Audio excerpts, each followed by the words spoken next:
आखिर जिस पर्व का, जिस दिन का, जिस शाम का इंतजार था हम सभी को, आखिर वो समय आ चुका है। देश में लोकसभा का चुनाव हमारे समक्ष आ चुका है, जहां भारतीय जनता पार्टी ने अपनी जीत मानो काबिज कर ली है। ना हाथ खुद के हालात बदल पाई, ना ही भाजपा 400 पार। दोस्तों, सबके बीच मजे की बात तो ये रही कि तमाम न्यूज चैनल्स के एग्जिट पोल्स यहां गलत साबित हुए। प्रधानमंत्री नरेंद्र मोदी वाराणसी से जीत गए हैं। उन्होंने कांग्रेस प्रदेश अध्यक्ष अजय राय को 1.5 लाख से भी ज्यादा वोटों से हरा है। हमारे खाते सीज करने से लेकर तमाम नेताओं के खिलाफ अभियान चलाया।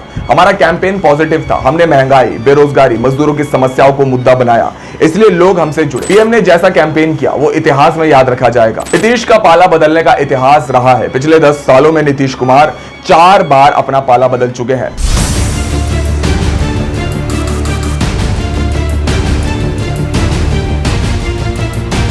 नमस्कार आप सभी को दोस्तों, मैं हूं आपके साथ मिहिर जैन और आज मेरे साथ है कैमरामैन उमर अंसारी।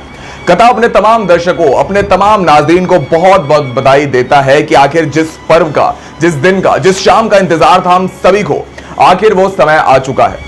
देश में लोकसभा का चुनाव हमारे समक्ष आ चुका है, जहां भारतीय जनता पार्टी ने अपनी जीत मानो काबिज कर ली है और वहीं दूसरी ओर कांग्रेस ने भी अब एक मजबूत विपक्ष के तौर पर अपनी कमर कसने का फैसला कर लिया है। दोस्तों, लोकसभा की 543 में से 542 सीटों पर काउंटिंग मानो पूरी हो चुकी है, जहां रुझानों में भाजपा पूर्ण बहुमत से दूर है। उसे 32 से ज्यादा सीटों का नुकसान दिख रहा है। 2019 में पार्टी को 300 सीट मिली थी। हालांकि एनडीए सरकार एक तरफाई सरकार बनाएगी। दैनिक भास्कर के एक रिपोर्ट के मुताबिक रुझानों में एनडीए 290 सीट पार करेगी और इंडिया अलायंस 220। मजे की बात यह रहेगी कि ना हाथ खुद के हालात बदल पाई, ना ही भाजपा 400 पार। रुझानों में उत्तर प्रदेश, बिहार और पश्चिम बंगाल में एनडीए को नुकसान दिख रहा है। लखनऊ के रामबई इलाके में काउंटिंग सेंटर पर भाजपा और सपा कार्यकर्ता आपस में भिड़ गए। इस बीच 100 सीटें मिलने के बाद कांग्रेस ने प्रेस कॉन्फ्रेंस करी। राहुल गांधी ने कहा कि यह लड़ाई संविधान को बचाने की थी। मैं सच बताऊं तो मेरे माइंड में था कि जब हमारा अकाउंट सीज किया, सीएम को जेल में डाला, तब मेरे माइंड में था कि जनता संविधान बचाने के लिए लड़ेगी। उन्होंने कहा कि देश मोदी शाह को नहीं चाहता, जनता से इंडिया गठबंधन के पार्टनर को और अपने कार्यकर्ताओं का धन्यवाद करना चाहता हूं। आपने संविधान बचाने का सबसे बड़ा कदम लिया है। हमने हिंदुस्तान को एक नया विजन दिया है और इसमें हम सक्षम भी होंगे। अध्यक्ष मल्लिकार्जुन खड़गे ने कहा कि हम रिजल्ट को स्वीकार करते हैं। उन्होंने कहा कि यह जनता की जीत रही है। भाजपा ने एक व्यक्ति के नाम पर वोट मांगे, यह उनकी हार है। प्रधानमंत्री नरेंद्र मोदी वाराणसी से जीत गए हैं। उन्होंने कांग्रेस प्रदेश अध्यक्ष अजय राय को 1.5 लाख से भी ज्यादा वोटों से हरा है। मोदी यहां से लगातार तीसरी बार सांसद होंगे। चुनाव आयोग ने 16 मार्च को लोकसभा चुनाव कार्यक्रम का ऐलान किया था। कुल 7 फेज में 19 अप्रैल से 1 जून तक वोटिंग हुई। 1952 के बाद 44 दिन का यह चुनाव सबसे लंबा रहा। 1952 में यह 4 महीने चला था। इन 2 मौकों के अलावा चुनाव का प्रोसेस अमूमन 30 से 40 दिन में पूरा होता है। खड़गे के अनुसार राहुल की भारत जोड़ो यात्रा और भारत जोड़ो न्याय यात्रा से हमने लोगों की समस्याएं समझी, उनसे बात करी। कांग्रेस पार्टी और हमारे इंडिया गठबंधन ने बहुत प्रतिकूल माहौल में चुनाव लड़ा है। हमारे खाते सीज करने से लेकर तमाम नेताओं के खिलाफ अभियान चलाया। हमारा कैंपेन पॉजिटिव था। हमने महंगाई, बेरोजगारी, मजदूरों की समस्याओं को मुद्दा बनाया, इसलिए लोग हमसे जुड़े। पीएम ने जैसा कैंपेन किया वो इतिहास में याद रखा जाएगा। दोस्तों, सबके बीच मजे की बात तो ये रही कि तमाम न्यूज चैनल्स के एग्जिट पोल्स यहां गलत साबित हुए, क्योंकि ज्यादातर एग्जिट पोल्स एनडीए को एवरेज 360 से 390 सीटें दे रहा था। मौजूदा रिजल्ट्स के मुताबिक एनडीए को 294 तक की सीटें मिलेंगी। अभी तक के नतीजों के मुताबिक नरेंद्र मोदी के नेतृत्व में लगातार तीसरी बार एनडीए की सरकार बन रही है। लेकिन इस बार सत्ता की चाबी एनडीए के 2 बड़े पार्टनर्स नीतीश कुमार और चंद्रबाबू नायडू के हाथ में रहेगी। ऐसे में भाजपा को अपने कोर एजेंडे को आगे ले जाने में धक्का लग सकता है।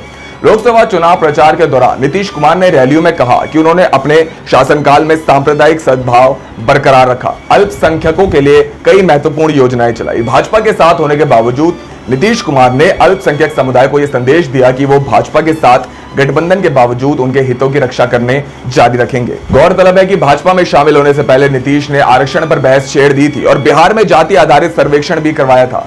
जेडीयू लगातार ये कहती रही है कि सभी वर्गों को सही जगह और सही संख्या में आरक्षण मिल रहा है या नहीं। इसके लिए जातियों की सही जनसंख्या का पता लगना जरूरी है। इसके लिए जातिगत जनगणना करवानी चाहिए। इधर आरजेडी अभी तक कहती आई है कि सामाजिक न्याय के लिए नीतीश कुमार गठबंधन बदल सकते हैं। नीतीश का पाला बदलने का इतिहास रहा है। पिछले 10 सालों में नीतीश कुमार 4 बार अपना पाला बदल चुके हैं। 2 बार वे एनडीए छोड़कर महागठबंधन के साथ गए और 2 बार महागठबंधन छोड़कर फिर से एनडीए में शामिल हुए।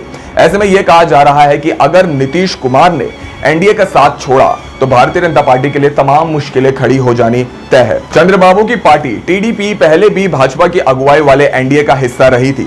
2014 में टीडीपी और बीजेपी ने लोकसभा और विधानसभा चुनाव साथ मिलकर लड़ा था, लेकिन 2018 में टीडीपी ने बीजेपी से किनारा कर लिया। इसके बाद पीएम मोदी और नायडू में विरोध इस हद तक बढ़ गया कि आंध्र प्रदेश जाने पर प्रोटोकॉल के तहत टीडीपी का कोई मंत्री तक प्रधानमंत्री की अगवानी में नहीं आया।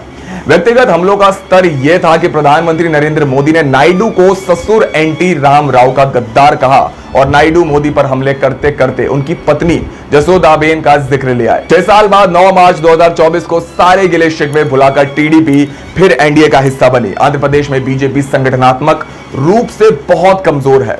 प्रदेश में भाजपा का कोई बड़ा नेता भी नहीं है। इसके बावजूद बीजेपी के साथ नायडू के जाने के पीछे व्यक्तिगत वजह मानी जा रही है। बता दें कि पिछले साल सितंबर में कथित आंध्र प्रदेश कौशल विकास निगम घोटाले में चंद्रबाबू नायडू की गिरफ्तारी हुई थी। वरिष्ठ पत्रकार प्रोफेसर नागेश्वर के मुताबिक आंध्र प्रदेश के लिए विशेष राज्य के दर्जे की मांग पूरी न होने पर चंद्रबाबू ने एनडीए गठबंधन से किनारा किया था। वो मांग अभी भी अधूरी है, लेकिन घोटाले में गिरफ्तारी के बाद से चंद्रबाबू को केंद्रीय एजेंसियों का भी डर था। उन्हें लगा था कि बीजेपी के साथ जाने से वो कानूनी कार्रवाई से बचे रहेंगे। टीडीपी और बीजेपी के बीच असहमति मुस्लिम आरक्षण को लेकर भी रही। बीजेपी ने चुनाव प्रचार के दौरान हिंदू बहुसंख्यकों को रिझाने के लिए मुस्लिम आरक्षण का मुद्दा उठाया। वहीं चंद्रबाबू नायडू ने प्रचार के दौरान कहा कि वो शुरू से ही मुस्लिमों के लिए 4% आरक्षण का समर्थन कर रहे हैं। 29 अप्रैल 2024 को नायडू ने एक जनसभा में यह भी कहा कि सरकार आने पर हज यात्रियों को 1 लाख रुपए दिए जाएंगे। आंध्र प्रदेश बीजेपी के अंदर भी एक खेमा टीडीपी के साथ गठबंधन से नाराज था। द हिंदू के खबर के मुताबिक खुले मंच पर पार्टी के नेताओं ने कहा कि टीडीपी से समझौता बीजेपी की वैचारिक ताकत के खिलाफ है। आज की स्थिति में बीजेपी के लिए टीडीपी का साथ जरूरी है। खबर आ रही है कि मोदी ने नायडू से फोन पर बात भी की है। तो देखना यह है कि सरकार बनाने के लिए समर्थन के बदले टीडीपी कौन सी शर्तें रखती है।